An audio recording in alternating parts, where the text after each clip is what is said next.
शांत कैसे रहे करें और कैसे अपने को शांत रखा जाए, ये एक बहुत बड़ा सवाल दुनिया के मनुष्य के सामने आज है, क्योंकि हर व्यक्ति अशांत है। भागवत अत्यंत वैज्ञानिक ग्रंथ है, इसमें सब कुछ छुपा है, बस देखने वाले की दृष्टि चाहिए। यह चीज तीसरे स्कंद में आ चुकी है। विदुर जी ने पूछा है कि लोग सुख के लिए कर्म करते हैं लेकिन दुखी क्यों रहते हैं। इसी को एक नए ढंग से आपके सामने मैं स्मरण करूंगा। 5वें स्कंद में हम लोग हैं। यदि हम नियति को स्वीकार कर लें तो मन तुरंत शांत हो जाएगा।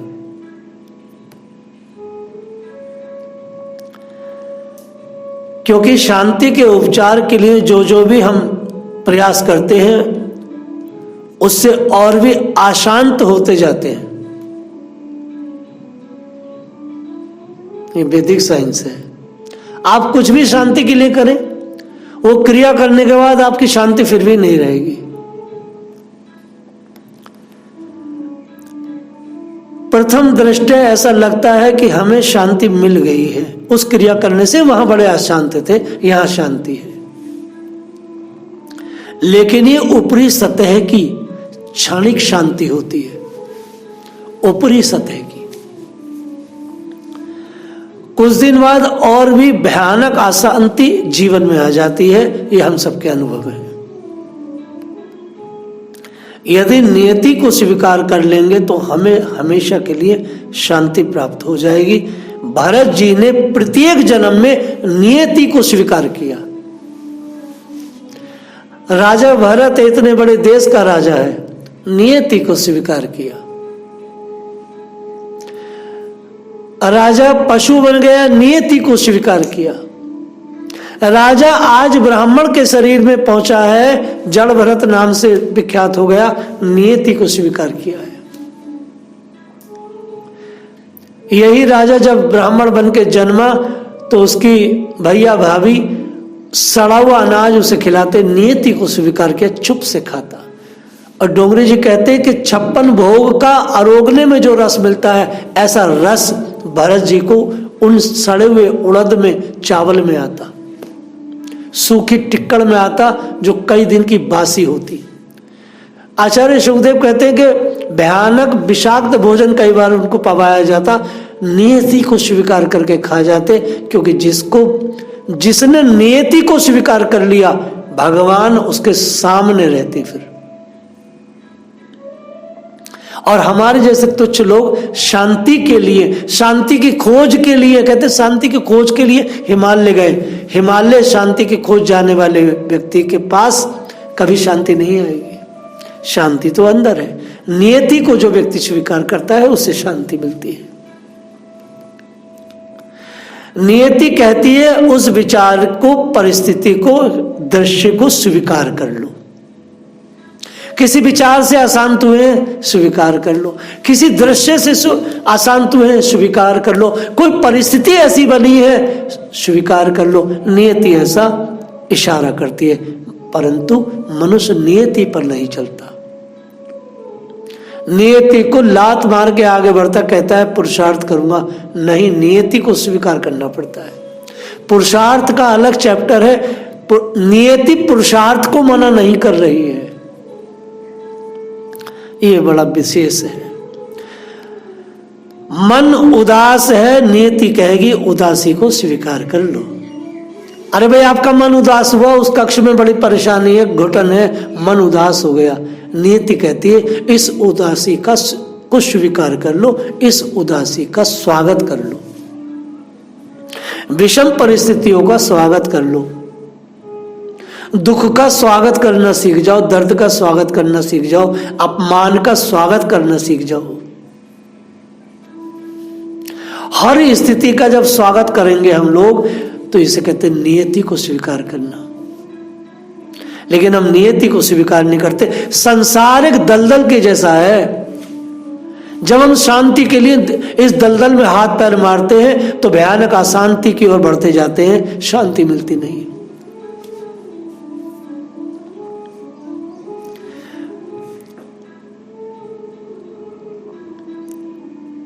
सारा संसार इसी दलदल में फंसा है, किसी को भी नियति पर रुकना मंजूर नहीं है, इसलिए सब अशांत हैं।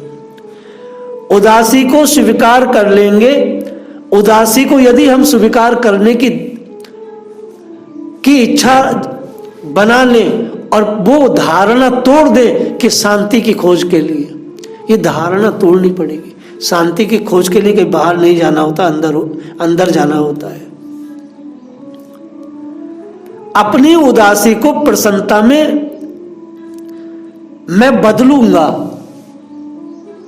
ये हम में सब में एक बात रहती है, एक हम में एक ऐब है, यार मैं अपनी उदासी को प्रसन्नता में बदलने का प्रयास कर रहा हूं। ये जो प्रयास है इसे कहते हैं नियति से आप टक्कर ले रहे हैं, क्योंकि जो भी आपके प्रयास होंगे वो कृत्रिम है। बाहर के जितने प्रयास हैं वो सब कृत्रिम, यहां तक कि शरीर बदलना भी कृत्रिम है। अरे घर कमरा और शहर बदलने की तो छोड़ो, शरीर बदलना भी कृत्रिम है, क्योंकि आप जूझ रहे हैं, नियति से जूझ रहे हैं। ये वैदिक साइंस है।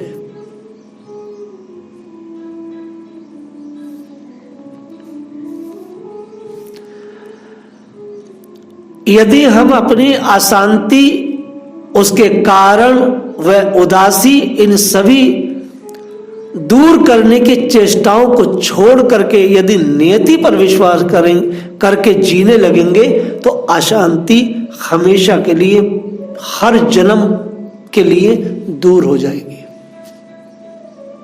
पता है उदासी क्या है? उदासी यह है कि जब हम उदासी के लिए उदास रहते हैं। अशांति क्या है? हम अशांति के लिए अशांत हुए हैं। हम अशांति के लिए अशांत है, यह अशांति है। अगर हम अशांति जैसे आई और हम बस स्वागत कर लें, लेकिन हम अशांति के लिए अशांत हो जाते हैं, यार अशांत हो गए और हम अंदर से अशांत हो गए। अशांति के लिए अशांत नहीं होना है, उदासी के लिए उदास नहीं होना। और यदि अशांत हो गए हैं, यदि उदास हो गए हैं, तो कृत्रिम प्रफुल्लता की चेष्टा करना महामूर्खता है। नहीं समझे? कोई कोई लोग अंदर से दर्द में डूबे होते, बाहर से हंस रहे होते। शास्त्र कहता है ये भी महामूर्खता है,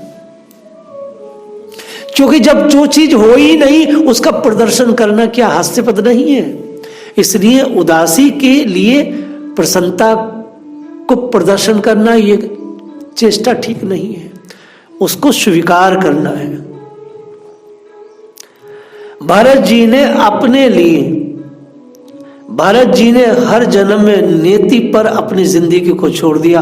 उन्होंने खाने पीने पर नेति स्वीकार की, उन्होंने पहनने ओढ़ने पर नेति स्वीकार की, उन्होंने रहने पर नेति स्वीकार की, उन्होंने अपनी सुरक्षा के प्रति नेति स्वीकार की। उन्होंने प्रत्येक विषय में नियति को स्वीकार किया।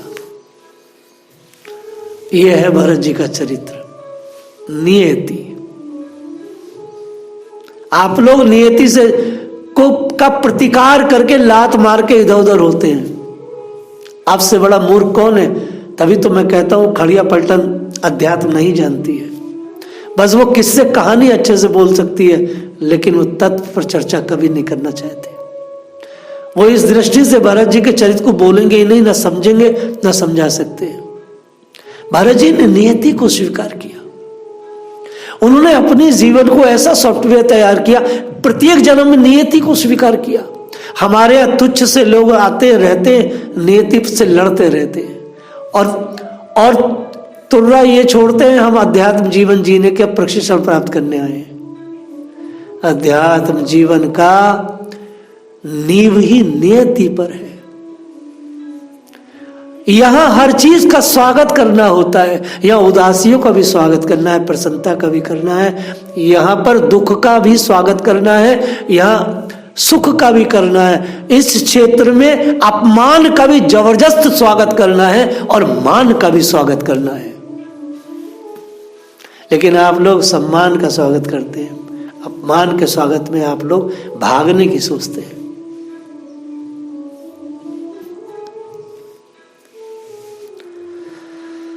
ये बहुत ही महत्वपूर्ण चर्चा है।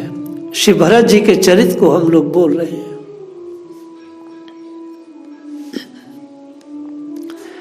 भरत जी पालकी को लेकर के चल रहे हैं और पालकी इस तरह से चला रहे हैं, कभी कूद रहे हैं, कभी सीधे चल रहे हैं, तो राजा को बार बार पालकी से चोट लगती थी। राजा ने जड़भरत से व्यंग में कहा, तू तो बिल्कुल दुबला पतला, तेरे अंग भी कितने दुबले हैं, तू ठीक से चल कैसे सकता है, व्यंग किया। लेकिन भरत जी की स्थिति ऐसी है, भरत जी भगवान को ही सब में देखते हुए चल रहे हैं। राजा लगातार जड़ भरत का अपमान कर रहा था और ब्रह्म ज्ञान लेने कपिल मुनि के पास जा रहा है। भरत जी से ये बात सही नहीं गई। अपना अपमान सहते जाते थे, लेकिन सत्संग की महिमा नष्ट होगी, ये बात भरत जी विचार कर रहे हैं।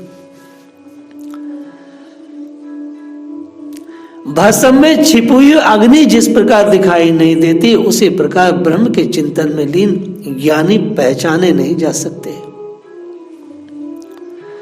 एक बार फिर राजा का सिर टकराया, वह क्रोधित हो गया। उसने कहा, मैं रहुगण राजा हूं, तुझे दंड दूंगा, तू सही क्यों नहीं चलता।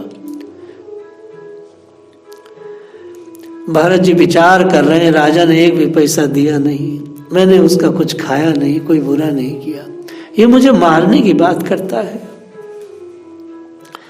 क्या ये तत्व ज्ञान का अधिकारी है? ये तो बड़ा अभिमानी है, मदान्ध हो गया है।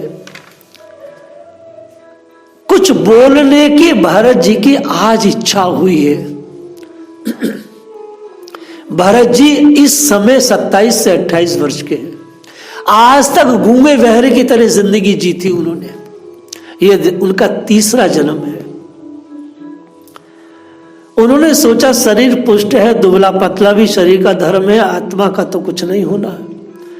यह राजा मेरे शरीर से बातें करता है तो उसके साथ बोलना आवश्यक नहीं है, मैं मौन ही रहूंगा, मैं अपने मौन को खंडित नहीं करूंगा।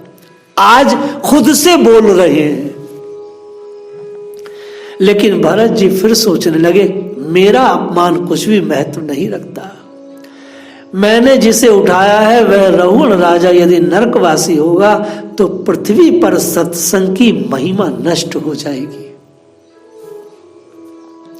लोग कहेंगे, महाज्ञानी जड़ भरत जी ने जिसको अपने कंधे पर उठाया वह भी नरकवासी हुआ है। जगत में सत्संग की बड़ी महिमा है, चाहे जो भी हो, किंतु राजा को जब मैंने अपने कंधे पर रखा ही है तो मैं इसका उद्धार करूंगा ही करूंगा। उन्होंने आज राजा को उपदेश देने का निश्चय किया। सत्संग की महिमा को निभाने के लिए आज जड़ भरत ने बोलना चाहा। आज तक वे मौन ही रहे थे। आज राजा के लिए को देखकर, राजा की दशा को देख करके भरत जी को दया आ गई। राजा का कल्याण हो। कपिल मुनि के आश्रम में तत्व ज्ञान का उपदेश प्राप्त करने जा रहा है। उपदेश लेने के लिए दीन बनना पड़ता है, नर्म होकर जाना चाहिए। जबकि राजा तो अहम भाव के साथ, वह भी पालकी में बैठ करके जा रहा, ऋषि देख करके ही भगा देंगे। लेकिन जब ये मेरा संग प्राप्त कर चुका है तो मैं रहुगण को अधिकारी बनाऊंगा, इसे ऐसा अधिकारी बनाऊंगा ताकि कपिल भगवान इसको ब्रह्म ज्ञान दे। क्योंकि अधिकारी के ऊपर ही ज्ञान शोभा देता है। अनाधिकारी को ज्ञान मिल भी जाएगा तो उस पर शोभा नहीं दे सकता है, वह उसका दुरुपयोग ही करेगा। भागवत के संत मितभाषी होते हैं। सुदामा भी बहुत कम बोलते थे। मौन रहने से माया का बंधन कटता है, इसलिए मैं बार बार कहता हूं मौन रहो। अंदर कितनी घुटन हो, उस घुटन को बस वो अपने आप पिघल जाएगी, खत्म हो जाएगी। मौन रहो, मौन रहो। लेकिन हम ऐसे बेवकूफ लोगों के साथ रहते हैं जो कुत्तों और सूकर की तरह बोलते ही रहते हैं, अपने को जस्टिफाई करने के लिए, अपने को क्लियर करने के लिए।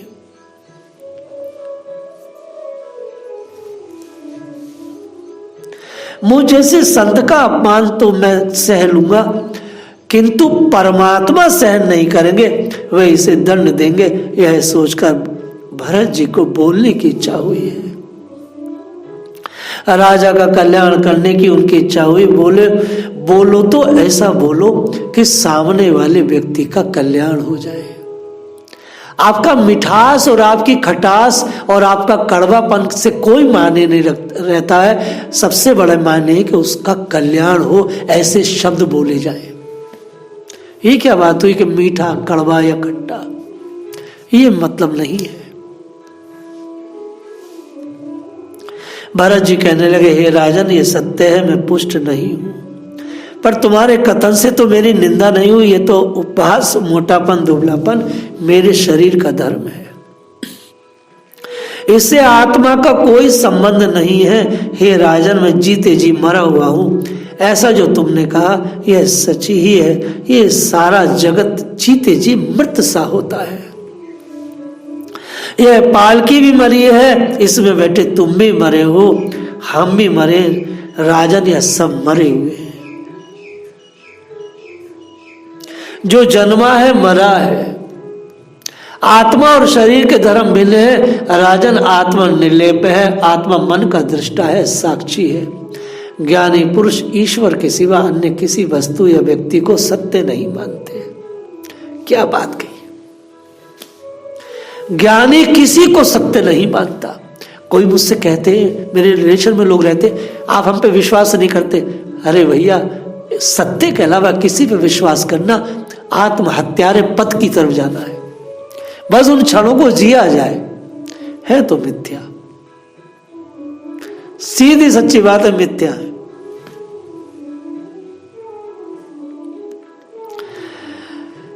सभी जीवों में परमात्मा विद्यमान है, फिर इसमें कौन राजा और कौन सेवक?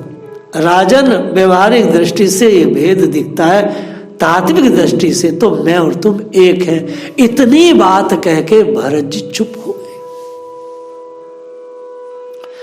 रघुगण भी कोई साधारण व्यक्ति नहीं था, पढ़ा लिखा व्यक्ति था, पुण्यशाली था कुछ थोड़ा सा मदांध, लेकिन था पुण्यशाली।